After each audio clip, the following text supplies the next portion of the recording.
ತಂದಾನೇ ನನಿತಾನ.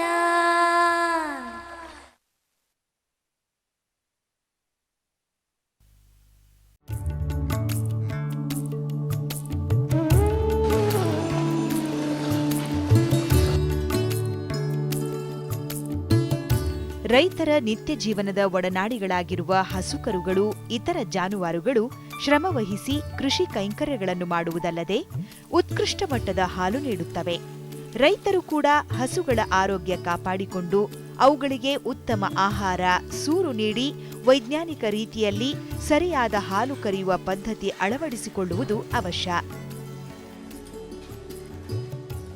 ರೈತರಿಗೆ ಬಹಳ ಮುಖ್ಯವಾಗಿ ಅಂತಂದರೆ ಈ ಹೈನುಗಾರಿಕೆಯಲ್ಲಿ ಭಾಳಷ್ಟು ಜನ ರೈತರು ಈಗ ತೊಡ್ಕೊಂಡಿದ್ದಾರೆ.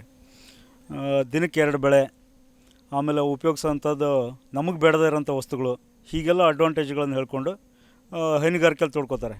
ಆದರೆ ಯಾವುದೇ ಒಂದು ಬೆಳೆಯನ್ನು ಪಡೆಯುವಂಥ ಕ್ರಮ ಇದೆಯಲ್ಲ, ಅದು ಸಹಿತ ವೈಜ್ಞಾನಿಕವಾಗಿ ಇರಬೇಕಾಗುತ್ತೆ. ಈಗ ಹಾಲು ಕರೆಯೋದು ಎಷ್ಟೋ ಮನೆಗಳಲ್ಲಿ ನೋಡಿರ್ಬೋದು, ಕುಟುಂಬದಲ್ಲಿ ರೈತರು ಅನುಭವಿಸ್ತಾ ಇರ್ತಾರೆ. ಒಬ್ಬ ವ್ಯಕ್ತಿ ಹೋಗಿ ಹಾಲು ಕರೆದಾಗ ಹೆಚ್ಚು ಹಾಲು ಕೊಡ್ತಾ ಇರ್ತದೆ. ಅದೇ ರೀತಿಯಾಗಿ ಅದೇ ಮನೆಯಲ್ಲಿ ಅದೇ ಹಸುವಿನಲ್ಲಿ ಅದೇ ರೀತಿಯ ಆಹಾರವನ್ನು ಕೊಟ್ಕೊಂಡು ಅದೇ ಬೇರೆ ವ್ಯಕ್ತಿ ಹೋದು ಅಂತಂದರೆ, ಅಂದರೆ ತಂದೆ ಮಗ ಇರ್ಬೋದು, ಗಂಡ ಹೆಂಡತಿ ಇರ್ಬೋದು, ಈಗ ಹಾಲು ಕರೀಲಿಕ್ಕೆ ಹೋದಾಗ ಅದೇ ಹಸು ಹಾಲನ್ನು ಒಬ್ಬರ ಕೈಯಲ್ಲಿ ಜಾಸ್ತಿ ಕೊಡ್ತದೆ, ಒಬ್ಬರ ಕೈಯಲ್ಲಿ ಕಡಿಮೆ ಕೊಡ್ತದೆ, ಒಂದೇ ಹಸು. ಅಂದರೆ ಈ ಥರ ವ್ಯತ್ಯಾಸಗಳು ಇದ್ದೇ ಇದೆಯಲ್ಲ. ಯಾಕಪ್ಪ ಅಂತಂದರೆ ನೋಡಿ, ಇವತ್ತು ಹಾಲಿನ ಬೆಲೆನೂ ಸಹಿತ ಜಾಸ್ತಿ ಆಗಿದೆ.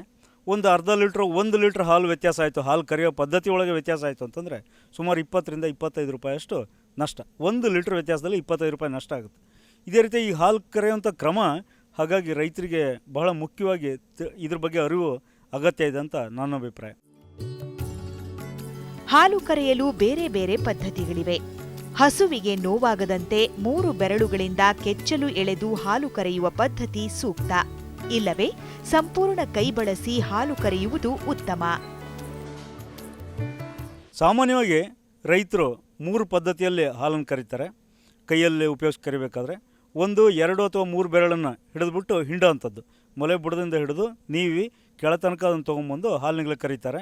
ಇದನ್ನು ಇಂಗ್ಲೀಷ್ನಲ್ಲಿ ಸ್ಟ್ರಿಪ್ಪಿಂಗ್ ಅಂತ ಕರೀತಾರೆ. ಅದೇ ರೀತಿ ಇನ್ನೊಂದು ಪದ್ಧತಿ ಅಂತಂದರೆ, ಅವರು ಹೆಬ್ಬೆರಳನ್ನು ಮಡಚಿಬಿಟ್ಟು ಆ ಮೊಲೆಯನ್ನು ಹಿಡಿದು ಇಡೀ ಕೈನಿಂದ ಉಪಯೋಗಿಸ್ಬಿಟ್ಟು ಕರಿತಾ ಇರ್ತಾರೆ. ಇನ್ನೊಂದು ಪದ್ಧತಿಗಳು ಸಂಪೂರ್ಣ ಹಸ್ತ ಪದ್ಧತಿ, ಅಥವಾ ಇಂಗ್ಲೀಷ್ನಲ್ಲಿ ಫುಲ್ ಹ್ಯಾಂಡ್ ಮಿಲ್ಕಿಂಗ್ ಅಂತ ಕರೀತಾರೆ. ಈ ಪದ್ಧತಿಯಲ್ಲಿ ಹಾಲು ಕರೀತಾರೆ. ಈಗ ನಾವು ಹಾಲು ಕರೆಯೋ ಈ 3 ಪದ್ಧತಿ ಇದ್ದವರು ಸಹಿತ ನಾವು ಇದರಲ್ಲಿ ಯಾವ ಪದ್ಧತಿಯನ್ನು ಆಯ್ಕೆ ಮಾಡ್ಕೋಬೇಕು ಅನ್ನೋದು ಬಹಳ ಮುಖ್ಯ.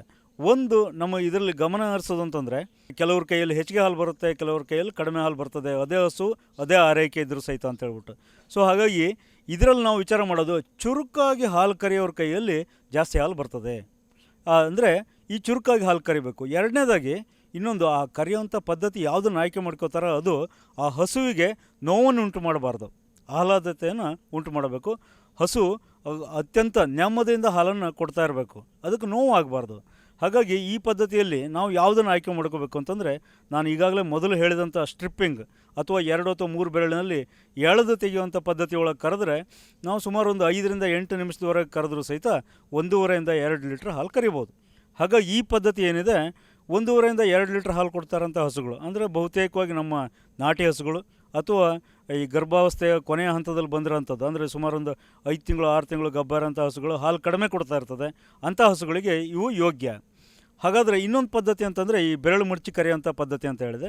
ಈ ಬೆರಳು ಮಡಚಿ ಕರೆಯುವಂಥ ಪದ್ಧತಿ ಒಳಗೆ ಏನಾಗುತ್ತೆ, ಹೆಬ್ಬೆರಳು ಮಡಚಿ ಕರಿತಾ ಇದ್ದಾಗ ಕ್ರಮೇಣವಾಗಿ ಹಾಲು ಕರೆಯುವಂಥ ಕೈಯ ಹೆಬ್ಬೆರಳುಗಳು ಗಂಟಾಗುತ್ತಲ್ಲಿ. ಗಂಟಾದಾಗ ಏನಾಗುತ್ತೆ, ಆ ಆಕಳನ್ನು ಕರಿಬೇಕಾದ್ರೆ ಕೈ ಒಳಗೆ ಇರೋಂಥ ಗಂಟು ಆ ಮೊಲೆಯನ್ನು ಒತ್ತುತ್ತೆ. ಯಾವತ್ತೋ ಒಂದು ದಿವಸ, ಅಂದರೆ ಎಲ್ಲ ದಿವಸನೂ ಆಗದೇ ಇರ್ಬೋದು, ಯಾವಾಗಲೂ ಒಂದು ದಿವಸ ಆ ಮೊಲೆಗೆ ಪೆಟ್ಟಾಗುತ್ತೆ, ಒಳಗಡೆ ಮಾಂಸಖಂಡಗಳಿಗೆ ತೊಂದರೆ ಆಗ್ತದೆ, ಹಾಗೆ ರಕ್ತನಾಳಗಳು ಒಡ್ಕೊಂಡ್ಬಿಡ್ತದೆ. ಹಾಲು ಕರಿಲಿಕ್ಕೆ ಹೋಗಿ ನೋಡಿದಾಗ ಆ ಕೆಂಪು ಹಾಲು ಬಂದುಬಿಡ್ತದೆ. ಅವಾಗ ಆ ಕೆಂಪು ಹಾಲು ಬಂದಾಗ ಏನು ಮಾಡ್ತಾರೆ ಅಂತಂದರೆ, ಬಹುತೇಕವಾಗಿ ನಮ್ಮಲ್ಲಿ ರೈತರು ನೋಡ್ಕೊಳ್ಳೋವಂಥದ್ದು, ನಾನು ಅದನ್ನು ಮೊಲೆಗೆ ಪೆಟ್ಟು ಮಾಡಿದ್ದೀನಿ ಕೆಂಪು ಹಾಲು ಬರ್ತದೆ ಅನ್ನೋದ್ರ ಬಗ್ಗೆ ಯೋಚನೆ ಬರೋದಿಲ್ಲ. ಮೂಢನಂಬಿಕೆ ಕಡೆ ನಮ್ಮ ಗಮನ ಎಳ್ಕೊಂಡ್ಬಿಡ್ತದೆ. ಅಂದರೆ ಚೌಡಿ ಕಾಟನೋ ಅಥವಾ ಇನ್ನೊಂದೇನೋ ಒಂದು ಕಥೆಯನ್ನು ಕಟ್ಬಿಟ್ಟು ಅದಕ್ಕಾಗಿ ಅವರು ಹೋಗ್ತಾರೆ ವಿನಃ ಮಾನಸಿಕ ಒಂದು ನೆಮ್ಮದಿಯನ್ನು ಪಡೀಲಿಕ್ಕಾಗಿ ಈಗ ಮೂಲತಃ ಏನಾಗಿದೆ ಅನ್ನೋದ್ರ ಬಗ್ಗೆ ಗಮನ ಹರಿಸೋದಿಲ್ಲ. ಹಾಗಾಗಿ ಈ ಪದ್ಧತಿಯಲ್ಲಿ ಬೆರಳು ಮುಚ್ಚಿ ಕರೆಯುವಂಥ ಪದ್ಧತಿಯೊಳಗೆ ಸುಮಾರು ಒಂದು 5 ರಿಂದ 8 ನಿಮಿಷದೊಳಗೆ 7-8 ಲೀಟ್ರ್ ಹಾಲು ಕರಿಬಹುದಾದರೂ ಸಹಿತ ಇದು ಮೊಲೆಗೆ ಹಾನಿಯನ್ನು ಮಾಡ್ತದೆ. ಆದ್ದರಿಂದ ಈ ಪದ್ಧತಿಯನ್ನು ಅನುಸರಿಸಬಾರ್ದು. ಇನ್ನು ಹಾಗಿದ್ರೆ ಯಾವ ಪದ್ಧತಿಯನ್ನು ಕರಿಬೇಕು ಅಂತ ಹೇಳ್ಬಿಟ್ಟು ಸಂಪೂರ್ಣ ಕೈ ಪದ್ಧತಿಯನ್ನು ಉಪಯೋಗಿಸ್ಬೇಕು. ಅಂದರೆ ನಮ್ಮ ಹೆಬ್ಬೆರಳೇನಿದೆಯಲ್ಲ ಅದು ಮೊಲೆಯ ಬುಡವನ್ನು ಒತ್ತುತ್ತಾ ಇರಬೇಕು. ಈ ತೋರು ಬೆರಳು ಮೊಲೆಗೆ ಸುತ್ತುವರೆದಿರಬೇಕು. ಆಮೇಲೆ ಉಳಿದ ಬೆರಳುಗಳು ಪ್ರೆಸ್ ಮಾಡ್ತಾ ಇರಬೇಕು. ಹಾಗೆ ಎಳೆದಾಗ ಮಾತ್ರ ಆವಾಗ ಸಂಪೂರ್ಣ ಈ ಕೈಯನ್ನು ಉಪಯೋಗಿಸ್ಬಿಟ್ಟು ಹಾಲು ಕರೆದಾಗ ಸುಮಾರು 5ರಿಂದ 8 ನಿಮಿಷದೊಳಗೆ ಒಬ್ಬರು 7ರಿಂದ 8 ಲೀಟ್ರ್ ಹಾಲುವರೆಗೂ ಕರಿಬೋದು. ಹಾಗೆ ಇದು ಅಂದರೆ ಹಸುವಿಗೆ ಏನೇ ತೊಂದರೆಯೂ ಮಾಡೋದಿಲ್ಲ, ಚುರುಕಾಗಿಯೂ ಇರ್ತದೆ. ಅಂದರೆ ಚೊಕ್ಕವಾಗಿ ಹಾಲು ಕರಿಬೋದು ಹಾಗೂ ಸಂಪೂರ್ಣವಾಗಿ ಆದಷ್ಟು ಬೇಗ ಹಾಲನ್ನು ಕರಿಬೋದು. ಅದೇ ರೀತಿಯಾಗಿ ಜಾನುವಾರಿಗೂ ಮೊಲೆಗೂ ಸಹಿತ ಏನೇ ಹಾನಿಯನ್ನು ಸಹಿತ ಮಾಡೋದಿಲ್ಲ. ಆಗ ಈ ಪದ್ಧತಿಯನ್ನು ಅನುಸರಿಸುವಂಥದ್ದು ಭಾಳ ಒಳ್ಳೆಯದು. ಹಾಲು ಕರೆಯೋ ಪದ್ಧತಿ ಯಾವಾಗಲೂ ಒಂದು ಕೌಶಲ್ಯನೇ, ಎಲ್ಲ ರೈತರಿಗೂ ಎಲ್ಲರಿಗೂ ಬರೋವಂಥ ಒಂದು ಪದ್ಧತಿ ಅಲ್ಲ. ಇದರಲ್ಲಿ ಅಂದರೆ ನೈಪುಣ್ಯತೆ ಇರ್ತದೆ. ಹಾಲು ಕರೆಯೋವಂಥ ರೂಢಿ ಮಾಡಿಕೊಂಡಾಗ ಪ್ರತಿ ದಿವಸ ಅಂದರೆ ಈಗ ಅದರ ಮೇಲೆ ತೊಡ್ಕೊಂಡಾಗ ಇದು ಈ ಕೌಶಲ್ಯ ವೃದ್ಧಿ ಆಗ್ತಾ ಹೋಗ್ತಾ ಇರ್ತದೆ. ಸುಲಭ ಬೆಲೆಯಲ್ಲಿ ಸಿಗುವ ದೇಶೀಯ ಇಲ್ಲವೇ ವಿದೇಶದ ಹಾಲು ಕರೆಯುವ ಯಂತ್ರ ಮಾರುಕಟ್ಟೆಯಲ್ಲಿ ಲಭ್ಯ. ಇದರಿಂದ ಶುದ್ಧ ಹಾಲನ್ನು ತ್ವರಿತಗತಿಯಲ್ಲಿ ಹಸುವಿಗೆ ಹಿತವಾಗುವ ರೀತಿಯಲ್ಲಿ ಕರೆಯಬಹುದಾಗಿದೆ.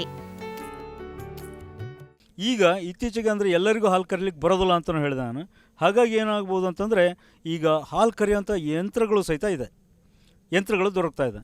ಈ ಯಂತ್ರಗಳು ಸುಲಭ ಬೆಲೆಯಲ್ಲೂ ಇದೆ, ಅತ್ಯಂತ ಅಂದರೆ ನಾವು ಬೇರೆ ದೇಶದ ಅಥವಾ ಹೊರದೇಶದ ಆಮದು ಮಾಡಿಕೊಂಡಿರೋಂಥದ್ದು ಅತ್ಯಂತ ಕಾಸ್ಟ್ಲಿ ಬೆಲೆಯಲ್ಲೂ ಸಹಿತ ಇದೆ. ಹಾಗಾಗಿ ಈ ಯಂತ್ರಗಳನ್ನು ನಾವು ಉಪಯೋಗಿಸೋದ್ರಿಂದ ಒಂದು ಚುರುಕಾಗಿ ಹಾಲು ಕರಿಬೋದು, ಎರಡನೇದಾಗಿ ಆ ಕೆಚ್ಚಲಿಗೆ ಅಥವಾ ಮೊಲೆಗೆ ಹಾನಿಯನ್ನು ಮಾಡೋದಿಲ್ಲ.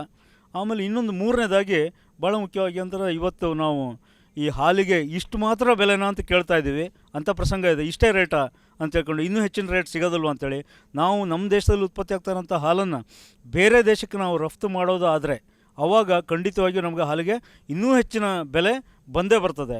ಹಾಗಾಗಿ ನಾವು ಶುದ್ಧ ಹಾಲಿನ ಕಡೆ ಒಂದು ಸ್ವಲ್ಪ ಹೆಚ್ಚಿನ ಗಮನ ವಹಿಸೋವಂಥದ್ದು ಅತ್ಯಂತ ಅವಶ್ಯವಿದೆ. ಈ ಶುದ್ಧ ಹಾಲಿನ ಉತ್ಪತ್ತಿಗೂ ಸಹಿತ ಈ ಕರಚಾಲಿತ ಯಂತ್ರ ಇರ್ಬೋದು ಅಥವಾ ಕರೆಂಟ್ ಉಪಯೋಗಿಸ್ಬಿಟ್ಟು ಕರೆಯುವಂಥ ಯಂತ್ರಗಳು ಇರ್ಬೋದು, ಈ ಹಾಲು ಕರೆಯುವ ಯಂತ್ರಗಳು ಸಹಕಾರಿಯಾಗಿರ್ತದೆ. ಹಾಲು ಕರೆಯುವಾಗ ಹಸುವಿನ ಸ್ವಚ್ಛತೆ, ಹಾಲು ಕರೆಯುವ ಪರಿಕರದ ಮತ್ತು ಸ್ಥಳದ ನೈರ್ಮಲ್ಯ, ಹಾಲು ಕರೆಯುವ ವ್ಯಕ್ತಿಯ ಸ್ವಚ್ಛತೆ ಮತ್ತು ಆ ಹಾಲನ್ನು ಸಾಗಿಸುವ ಕ್ರಮ ಕೂಡ ಶುಭ್ರವಾಗಿರುವುದನ್ನು ಗಮನದಲ್ಲಿಡಬೇಕು. ಈಗ ಶುದ್ಧ ಹಾಲಿನ ಉತ್ಪತ್ತಿಯಲ್ಲಿ ಭಾಳ ಮುಖ್ಯವಾಗಿ ಗಮನಿಸಬೇಕಂತ ಅಂಶಗಳು ಅಂತಂದರೆ ಒಂದು ಹಸುವಿನ ಸ್ವಚ್ಛತೆ, ಯಾವ ಹಸುವನ್ನು ನಾವು ಹಾಲು ಕರಿತಾ ಇದೀವೋ ಅದು ಶುಭ್ರವಾಗಿರಬೇಕು. ಎರಡನೇದಾಗಿ ಹಾಲು ಕರೆಯುವಂಥ ಸ್ಥಳ, ಕೊಟ್ಟಿಗೆ ಇರ್ಬೋದು ಅಥವಾ ಹಾಲು ಕರೀಲಿಕ್ಕೆ ನೀವು ಬೇರೆ ಮಿಲ್ಕಿಂಗ್ ಪಾರ್ಲರ್ ಮಾಡ್ಕೊಂಡಿದ್ದೀರಿ ಅಂತಂದರೆ ಅದರ ಸ್ವಚ್ಛತೆ ಇರೋವಂಥದ್ದು. ಮೂರನೇದಾಗಿ ಹಾಲು ಕರೆಯುವವರ ಸ್ವಚ್ಛತೆ, ಅವರು ಶುಭ್ರವಾಗಿರಬೇಕು, ಅವ್ರ ಕೈ ಸ್ವಚ್ಛವಾಗಿರಬೇಕಾಗುತ್ತೆ, ಅದರ ಸ್ವಚ್ಛತೆ. ಇನ್ನು ನಾಲ್ಕನೇದಾಗಿ ಅಂದರೆ ಹಾಲು ಕರೆಯುವಂಥ ಪಾತ್ರೆಯ ಸ್ವಚ್ಛತೆ, ಅದು ಸಹಿತ ಶುಭ್ರವಾಗಿರಬೇಕು, ಒಳ್ಳೆ ಪಾತ್ರೆಯನ್ನು ಉಪಯೋಗಿಸ್ಬೇಕಾಗುತ್ತೆ. ಆಮೇಲೆ ಇತ್ತೀಚೆಗಂತೂ KMFನವರು ಸ್ಟೀಲ್ ಪಾತ್ರೆಯನ್ನು ಉಪಯೋಗಿಸಿ ಅಂತ ಹೇಳ್ತಾ ಇದ್ದಾರೆ. ಅದೇ ಪಾತ್ರೆಯಲ್ಲೇ ನಾವು ಕರೆದ್ಬಿಟ್ಟು ನಾವು ತೊಗೊಂಡು ಹಾಕಬೇಕಾಗುತ್ತೆ. ಹೀಗೆ ಇವು 4 ಬಹಳ ಮುಖ್ಯವಾಗಿ ಇರೋಂಥ ಅಂಶಗಳು. ಅದೇ ರೀತಿಯಾಗಿ ನಾವು ತೊಗೊಂಡೋಗೋವಂಥದ್ದು ಕ್ರಮ ಅಂದರೆ ಅದು ಡೈರಿ ಕೋಆಪರೇಟಿವ್ ಸೊಸೈಟಿಗೆ ಹೋಗೋ ತನಕನೂ ಸಹಿತ ರೈತರ ಜವಾಬ್ದಾರಿಲಿರ್ತದೆ ಆ ಸ್ವಚ್ಛ ಹಾಲಿನ ಉತ್ಪತ್ತಿ ಅಥವಾ ಅದನ್ನು ತೊಗೊಂಡೋಗೋವಂಥದ್ದು. ಹಾಲು ಸ್ವಚ್ಛತೆಯಿಂದ ಇದ್ದಾಗ ಮಾತ್ರ ಅಲ್ಲಿ ಡೈರಿ ಕೋಆಪರೇಟಿವ್ ಸೊಸೈಟಿಯವರು ಅದನ್ನು ಒಪ್ಪಿಕೊಳ್ತಾರೆ. ಈ ರೀತಿ ಇದ್ದಾಗ ಮಾತ್ರ ನಾವು ಮುಂದೆ ಒಂದು ದಿನ ನಾವು ಅಂದರೆ ಆದಷ್ಟು ಬೇಗನೆ ಎಲ್ಲರೂ ಸಹಿತ ಶುದ್ಧ ಹಾಲಿನ ಉತ್ಪತ್ತಿಯಲ್ಲೇ ತೊಡ್ಕೊಂಡು ರೈತರು ಅದನ್ನೇ ಅಳವಡಿಸ್ಕೊಂಡ್ಬಿಟ್ಟು ಅವ್ರು ರೈತರು ಮಾರಾಟಕ್ಕೆ ತೊಗೊಂಬಂದರು ಅಂತಂದರೆ ನಮ್ಮ ಬೇರೆ ದೇಶಕ್ಕೆ ನಾವು ರಫ್ತು ಮಾಡೋಂಥ ಒಂದು ಹಾದಿಗೆ ನಾವು ಬರ್ತೀವಿ, ಸುಲಭವಾಗಿ ಬರ್ತೀವಿ. ಆಗ ಇನ್ನೂ ಹೆಚ್ಚಿನ ಬೆಲೆಯನ್ನು ನಾವು ಖಂಡಿತವಾಗಿಯೂ ಹಾಲಿಗೆ ಬೆಲೆಯನ್ನಿಂದಲೇ ನಾವು ಪಡಿಬೋದು. ಹಾಲು ಕರೆಯುವಾಗ ನೋವಾದಲ್ಲಿ ಹಸು ಹಾಲು ಕರೆಯಲು ಬಿಡದೆ ಕೆಚ್ಚಲಲ್ಲೇ ಹಾಲು ಉಳಿದು ವಿವಿಧ ರೋಗಗಳಿಗೆ ಆಹ್ವಾನ ನೀಡಿದಂತಾಗುತ್ತದೆ. ಹಾಗಾಗಿ ರೈತ ಬಾಂಧವರು ಕೊಟ್ಟಿಗೆ ನೈರ್ಮಲ್ಯ ಕಾಪಾಡಿಕೊಳ್ಳಬೇಕು. ಹಾಲು ಕರೆಯುವ ಮೊದಲು ಮತ್ತು ನಂತರ ಕೆಚ್ಚಲುಗಳನ್ನು ತೊಳೆಯಬೇಕು. ರೋಗ ಲಕ್ಷಣ ಕಂಡುಬಂದಾಗ ಕೂಡಲೇ ವೈದ್ಯರಿಂದ ಔಷಧೋಪಚಾರ ಕೊಡಿಸಬೇಕು. ಕೆಚ್ಚಲು ಬಾವು ಅನ್ನೋದು ಇಡೀ ವಿಶ್ವದಾದ್ಯಂತ ಜಾನುವಾರುಗಳಿಗೆ ಇರೋವಂಥದ್ದು ಮತ್ತು ರೈತರಿಗೆ ಒಂದು ಮಾರ್ಕುವಂಥ ರೋಗ, ಇವರಿಗೆ ಆರ್ಥಿಕ ನಷ್ಟವನ್ನು ಉಂಟು ಮಾಡೋಂಥ ರೋಗನೇ. ಇದರಲ್ಲಿ ಸಾಮಾನ್ಯವಾಗಿ ಬಹುತೇಕ ನಮಗೆ ಭಾಳ ಮುಖ್ಯವಾಗಿ ರೈತರು ಗಮನಿಸಬೇಕಾಗಿರೋದು ಅಂತಂದರೆ ಕೊಟ್ಟಿಗೆ ನೈರ್ಮಲ್ಯತೆ ಮತ್ತು ಸ್ವಚ್ಛತೆ ಬಗ್ಗೆ. ಇತ್ತೀಚೆಗೆ ಈಗ ಹಾಲು ಕರೆಯುವಂಥ ಪದ್ಧತಿ ಯಾವುದನ್ನೇ ಆಯ್ಕೆ ಮಾಡಿಕೊಂಡ್ರೆ ಸಹಿತ ನೋವಾದಾಗ ಹಾಲಿನ ಒತ್ತಡ ಜಾಸ್ತಿ ಉಳಿದ್ಬಿಡ್ತದೆ ಕೆಚ್ಚಲಿನಲ್ಲಿ. ಆಗ ಮತ್ತೊಂದು ಹೊತ್ತಿನಲ್ಲಿ ಅದು ಹಾಲು ಕರೀಲಿಕ್ಕೆ ಬಿಡದೇ ಇರ್ಬೋದು, ಆ ಜಾನುವಾರು ಕೋಆಪ್ರೇಟ್ ಮಾಡದೇ ಇರ್ಬೋದು. ಆ ಒತ್ತಡ ಜಾಸ್ತಿಯಾಗಿ ಕೆಚ್ಚಲಿನಲ್ಲಿ ಹಾಲು ಉಳಿತು ಅಂತಂದರೆ ಅವು ಈ ಸೂಕ್ಷ್ಮಾಣು ಜೀವಿಗಳಿಗೆ ಅಂದರೆ ಬ್ಯಾಕ್ಟೀರಿಯಾ ಅಂತ ಏನು ಕರಿತೀವಿ ಅವು ಬೆಳೀಲಿಕ್ಕೂ ಸಹಿತ ಒಂದು ಒಳ್ಳೆಯ ವಾತಾವರಣ ನಿರ್ಮಿಸಿಬಿಡ್ತದೆ. ಆವಾಗ ಕ್ರಿಮಿಗಳು ಬೆಳೀತದೆ. ಈ ನೈರ್ಮಲ್ಯ ಇಲ್ಲದೇ ಇದ್ದಾಗ ಏನಾಗುತ್ತೆ, ಕೊಟ್ಟಿಗೆ ನೈರ್ಮಲ್ಯ ಇಲ್ಲದೇ ಇದ್ದಾಗ ಆ ಮೊಲೆಗಳ ಮುಖಾಂತರನೇ ಸಹಿತ ಕ್ರಿಮಿಗಳು ಕೆಚ್ಚಲು ಒಳಗೆ ಹೋಗ್ಬಿಡ್ತದೆ. ಅವು ಅಲ್ಲಿ ಅಂದರೆ ಬೆಳವಣಿಗೆ ಹೊಂದೋದ್ರಿಂದ ದುಪ್ಪಟ್ಟು ಬೆಳವಣಿಗೆ ಆಗಿ ಹೋಗ್ತಾ ಇರೋದ್ರಿಂದ ಕೆಚ್ಚಲು ಬಾವು ಬರ್ತದೆ. ಇದನ್ನು ತಪ್ಪಿಸ್ಕೊಳ್ಳಿಕ್ಕೆ ಬಹಳ ಮಾರ್ಗೋಪಾಯಗಳಿದೆ. ಆದರೆ ಇದರಲ್ಲಿ ಮೊದಲನೇ ಮಾರ್ಗೋಪಾಯ ಅಂತಂದರೆ ರೈತರು ತಮ್ಮ ಜಾನುವಾರುಗಳ ಒಂದು ಕೊಟ್ಟಿಗೆಯನ್ನು ನೈರ್ಮಲ್ಯತೆಯನ್ನು ಕಾಪಾಡಿಕೊಳ್ಳೋ ಅಂಥದ್ದು.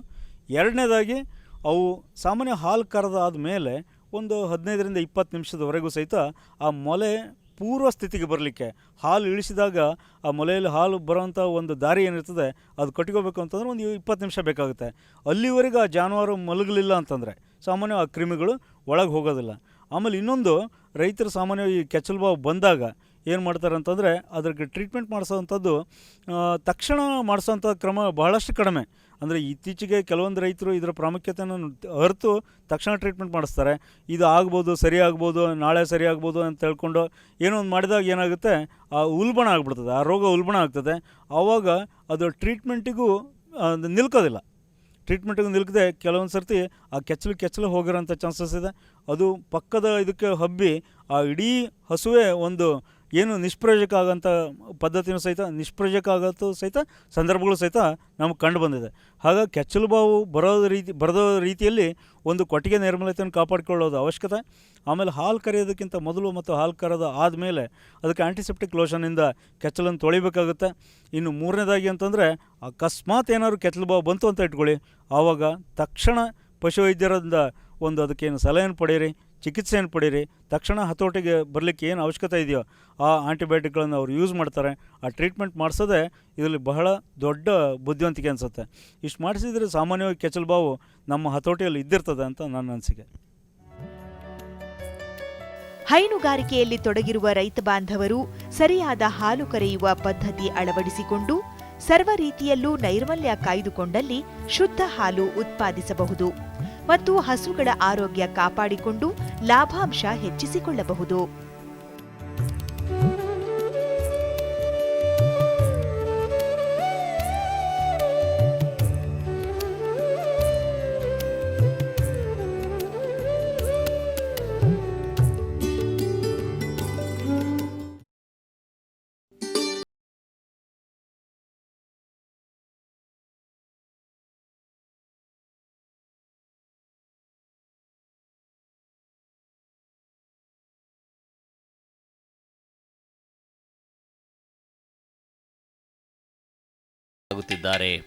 ಈ ತರಕಾರಿ ಬೆಳೆಗಳಲ್ಲಿ ಹೆಚ್ಚಿನ ಇಳುವರಿ ಪಡೆಯುವಲ್ಲಿ ಅವಶ್ಯಕ ಪೋಷಕಾಂಶಗಳ ಪೂರೈಕೆ ಅತಿ ಮುಖ್ಯ. ಅದರಲ್ಲೂ ಅಧಿಕ ಹಾಗೂ ಗುಣಮಟ್ಟದ ತರಕಾರಿ ಬೆಳೆಯುವಲ್ಲಿ ಸೂಕ್ಷ್ಮ ಪೋಷಕಾಂಶಗಳು ಪ್ರಮುಖ ಪಾತ್ರ ವಹಿಸುತ್ತವೆ. ಈ ಸೂಕ್ಷ್ಮ ಪೋಷಕಾಂಶಗಳನ್ನು ಗಿಡಗಳು ಹೂ ಬಿಡುವ ಹಾಗೂ ಕಾಯಿ ಕಟ್ಟುವ ಹಂತದಿಂದ ಪೂರೈಸಬಹುದಾಗಿದ್ದು, ಬೆಳೆಗಳ ಅವಧಿ ಅನುಸಾರ ಸಿಂಪರಣೆಯ ಸಂಖ್ಯೆಗಳನ್ನು ನಿರ್ಧರಿಸಲಾಗುವುದು. ನೀರಿನಲ್ಲಿ ಕರಗುವ ಈ ಪೋಷಕಾಂಶಗಳನ್ನು ಎಲೆಗಳಿಗೆ ಸಿಂಪರಣೆ ಮೂಲಕ ಪೂರೈಸಬಹುದಾಗಿದೆ. ಇವುಗಳ ಪ್ರಾಮುಖ್ಯತೆಯನ್ನು ಮನಗಂಡು ಬೆಂಗಳೂರಿನ ಹೆಸರುಘಟ್ಟದ ಭಾರತೀಯ ತೋಟಗಾರಿಕಾ ಸಂಶೋಧನಾ ಸಂಸ್ಥೆ ತರಕಾರಿ ಸ್ಪೆಷಲ್ ಸೂಕ್ಷ್ಮ ಪೋಷಕಾಂಶಗಳ ಮಿಶ್ರಣವನ್ನು ಅಭಿವೃದ್ಧಿಪಡಿಸಿದೆ. ಯಾವುದೇ ಒಂದು ತರಕಾರಿ ಬೆಳೆ ಆದ್ರೂ ಕೂಡ ನಾವು ಏನು ಪೋಷಕಾಂಶಗಳನ್ನು ಒದಗಿಸ್ತೇವೆ, ಮುಖ್ಯ ಪೋಷಕಾಂಶಗಳಾದ ಸಾರಜನಕ, ರಂಜಕ, ಪೊಟ್ಯಾಷ್ ಇವುಗಳ ಜೊತೆಗೆ ಸೂಕ್ಷ್ಮ ಪೋಷಕಾಂಶಗಳನ್ನು ಒದಗಿಸುವುದು ಭಾಳ ಮುಖ್ಯವಾದಂಥ ಒಂದು ಅಂಶ. ಯಾಕೆ ಅಂತ ಹೇಳಿದರೆ, ಈ ತರಕಾರಿ ಬೆಳೀತಾ ಇರಬೇಕಾದ್ರೆ ಹೂಗಳು ಮತ್ತು ಕಾಯಿಗಳು ಶುರುವಾದಂಥ ಸಮಯದಿಂದ ಈ ಲಘು ಪೋಷಕಾಂಶಗಳ ಅಥವಾ ಸೂಕ್ಷ್ಮ ಪೋಷಕಾಂಶಗಳ ಅವಶ್ಯಕತೆ ಜಾಸ್ತಿ ಇರುತ್ತೆ. ಈ ಸೂಕ್ಷ್ಮ ಪೋಷಕಾಂಶಗಳ ಒಂದು ಗುಣ ಏನಪ್ಪ ಅಂತೇಳಿದರೆ, ಈ ತರಕಾರಿಗಳು ಹೂ ಮತ್ತು ಕಾಯಿ ಬಿಡುವ ಸಮಯದಲ್ಲಿ ಕೊಟ್ಟಾಗ ಅವುಗಳ ಎಣಿಕೆ, ಗಾತ್ರ ಮತ್ತು ಗುಣಮಟ್ಟ ಇವುಗಳನ್ನು ಉತ್ತಮಪಡಿಸುವುದರಲ್ಲಿ ಈ ಸೂಕ್ಷ್ಮ ಪೋಷಕಾಂಶಗಳು ಬಹಳ ಸಹಾಯ ಮಾಡುತ್ತವೆ. ಈ ನಿಟ್ಟಿನಲ್ಲಿ ಭಾರತೀಯ ತೋಟಗಾರಿಕೆ ಸಂಶೋಧನಾ ಸಂಸ್ಥೆಯಿಂದ ಒಂದು ತರಕಾರಿ ಸ್ಪೆಷಲ್ ಅಂತೇಳಿ, ತರಕಾರಿಗಳಿಗೋಸ್ಕರವೇ ಎಲೆಗಳ ಮೂಲಕ ಕೊಡುವಂಥ, ಅಂದರೆ ಸಿಂಪರಣೆ ಮಾಡಿ ಕೊಡುವಂತಹ ನೀರಿನಲ್ಲಿ ಕರಗುವ ಸೂಕ್ಷ್ಮ ಪೋಷಕಾಂಶಗಳ ಒಂದು ಗೊಬ್ಬರದ ಮಿಶ್ರಣವನ್ನು ತಯಾರು ಮಾಡಿ ಹೊರತಂದಿದ್ದೇವೆ. ಇದರಲ್ಲಿ ಮುಖ್ಯವಾಗಿ 5 ಸೂಕ್ಷ್ಮ ಪೋಷಕಾಂಶಗಳು, ಎಲ್ಲ ತರಕಾರಿಗಳಿಗೂ ಬೇಕಾದಂತಹ ಸೂಕ್ಷ್ಮ ಪೋಷಕಾಂಶಗಳಿರುತ್ತೆ. ಯಾವುದ್ಯಾವುದಪ್ಪ ಅಂತೇಳಿದರೆ ಕಬ್ಬಿಣ, ಸತು, ತಾಮ್ರ, ಮ್ಯಾಂಗನೀಸ್ ಮತ್ತು ಬೋರಾನ್. ಇವುಗಳು ಎಲ್ಲ ತರಕಾರಿ ಬೆಳೆಗಳಲ್ಲೂ ಬಹಳ ಒಂದು ಮಹತ್ವದ ಕಾರ್ಯವನ್ನು ನಿರ್ವಹಿಸುತ್ತೆ. ಇವನ್ನು ಬೆಳೆಯ ಅವಧಿಯನ್ನು ಅನುಸರಿಸಿ ತರಕಾರಿ ಬೆಳೆಗಳಲ್ಲಿ 3ರಿಂದ 5 ಸಿಂಪರಣೆಗಳನ್ನು ಕೊಡಬೇಕು ಅಂತ ಹೇಳ್ತೇವೆ.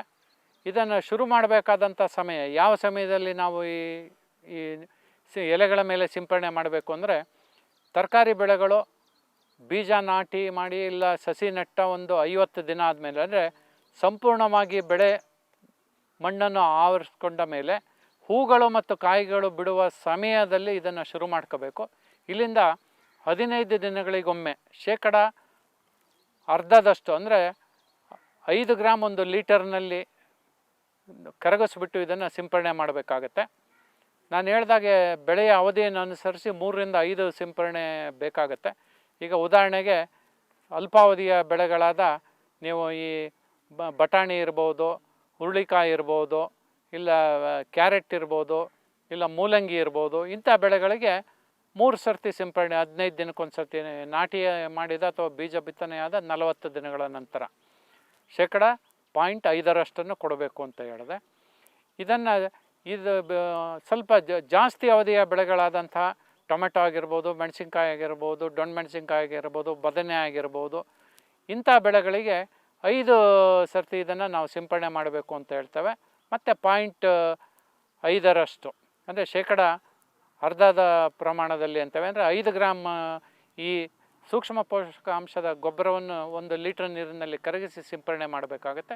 ಇದನ್ನು ಕೂಡ ಕಾಯಿ ಕಟ್ಟುವ ಸಮಯದಿಂದ 15 ದಿನಗಳಿಗೊಮ್ಮೆ ಸಿಂಪರಣೆ ಮಾಡಿದರೆ, ನಾನು ಹೇಳಿದಂಥ ಯಾವುದೇ ತರಕಾರಿ ತಗೊಳ್ಳಿ, ನೀವು ಶೇಕಡ 10ರಿಂದ 15 ಅಧಿಕ ಇಳುವರಿ ಜೊತೆಗೆ ಒಳ್ಳೆಯ ಗುಣಮಟ್ಟದ ಕಾಯಿ ಪಲ್ಯಗಳನ್ನು ನೀವು ಕೊಯ್ಲು ಮಾಡಬಹುದು. ಇದನ್ನು ಹೆಚ್ಚು ರೈತರು ತಮ್ಮ ಬೆಳೆಗಳಲ್ಲಿ ಸಿಂಪರಣೆ ಮಾಡುವುದನ್ನು ರೂಢೀಕರಿಸಿಕೊಂಡ್ರೆ ತಮ್ಮ ಎಲ್ಲ ಬೆಳೆಗಳಲ್ಲೂ ಒಳ್ಳೆಯ ಇಳುವರಿ ಮತ್ತು ಆದಾಯ ಪಡ್ಕೋಬೋದು ಅಂತ ಹೇಳ್ತೇನೆ. ಇದು ಸಾಮಾನ್ಯ ಒಂದು ಎಕರೆಗೆ 1 ಸರ್ತಿ ಸಿಂಪರಣೆ ಮಾಡಲಿಕ್ಕೆ 1 kg ಬೇಕಾಗುತ್ತೆ. ಅಂದರೆ 1 kg ಈ ಸೂಕ್ಷ್ಮ ಪೋಷಕಾಂಶಗಳ ರಸಗೊಬ್ಬರವನ್ನು 200 ಲೀಟರ್ನಲ್ಲಿ ಕರಗಿಸಿ 1 ಎಕರೆಗೆ ಸಿಂಪರಣೆ ಮಾಡೋದಕ್ಕೆ ನಾವು ಶಿಫಾರಸು ಮಾಡ್ತೇವೆ. ಇದು ನಮ್ಮ ಭಾರತೀಯ ತೋಟಗಾರಿಕೆ ಸಂಶೋಧನಾ ಸಂಸ್ಥೆ ಮತ್ತು ಹಲವಾರು KVK ಕೇಂದ್ರಗಳಲ್ಲಿ ಇದನ್ನು ರೈತರು ಕೊಂಡ್ಕೋಬೋದು. 1 kgಗೆ ಇದರ ಬೆಲೆ 250 ರೂಪಾಯಿ ಇರುತ್ತೆ. ಇನ್ನೂ ಇದರ ಬಗ್ಗೆ ಹೆಚ್ಚಿನ ಮಾಹಿತಿ ಬೇಕಾದಲ್ಲಿ ತಾವು ಭಾರತೀಯ ತೋಟಗಾರಿಕೆ ಸಂಶೋಧನಾ ಸಂಸ್ಥೆಯ ವಿಜ್ಞಾನಿಗಳನ್ನು ಸಂಪರ್ಕಿಸಬಹುದು. ಒಟ್ಟಾರೆ ಕೃಷಿಕರು ಮೂಲ ಗೊಬ್ಬರಗಳಿಗೆ ಪೂರಕವಾಗಿ ತರಕಾರಿ ಬೆಳೆಗಳಿಗೆ ಅಷ್ಟೇ ಪ್ರಮುಖವಾದ ಸೂಕ್ಷ್ಮ ಪೋಷಕಾಂಶಗಳನ್ನು ಪೂರೈಸಿದ್ದೇ ಆದಲ್ಲಿ ಅಧಿಕ ಇಳುವರಿ ಪಡೆಯಬಹುದಲ್ಲದೆ ಗ್ರಾಹಕರಿಗೆ ಗುಣಮಟ್ಟದ ತರಕಾರಿಗಳನ್ನು ಪೂರೈಸಬಹುದಾಗಿದೆ.